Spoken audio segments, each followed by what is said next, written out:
Acts 20:1-6.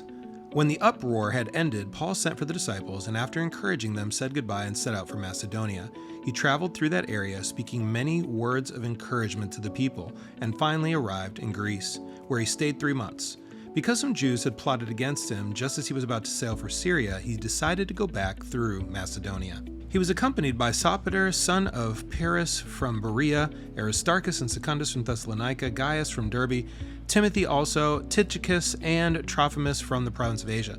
These men went on ahead and waited for us at Troas, but we sailed from Philippi after the festival of unleavened bread, and 5 days later joined the others at Troas, where we stayed 7 days. I love that scene in movies where the heroes are walking in a row together towards some purpose they have in the film, usually accompanied by an awesome soundtrack and some real deliberate slow motion. Whether it's Tombstone, Avengers, Oceans, or The Right Stuff, there's something powerful about a group of people unified on their mission. This is what I'm getting from verse 4 as Paul rounds third base, nearing the end of his epic journey.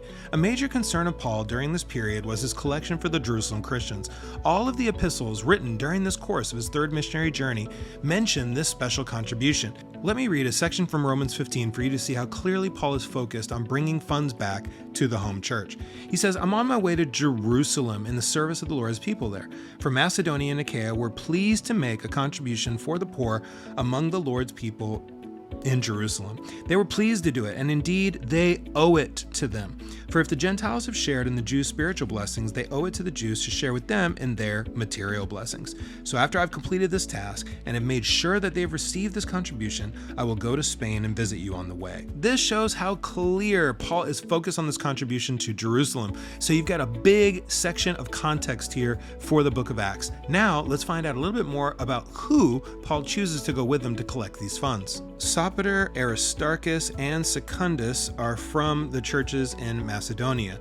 Gaius and Timothy represent the churches in southern Galatia. And then finally, Tychicus and Trophimus were delegates from the churches in Asia.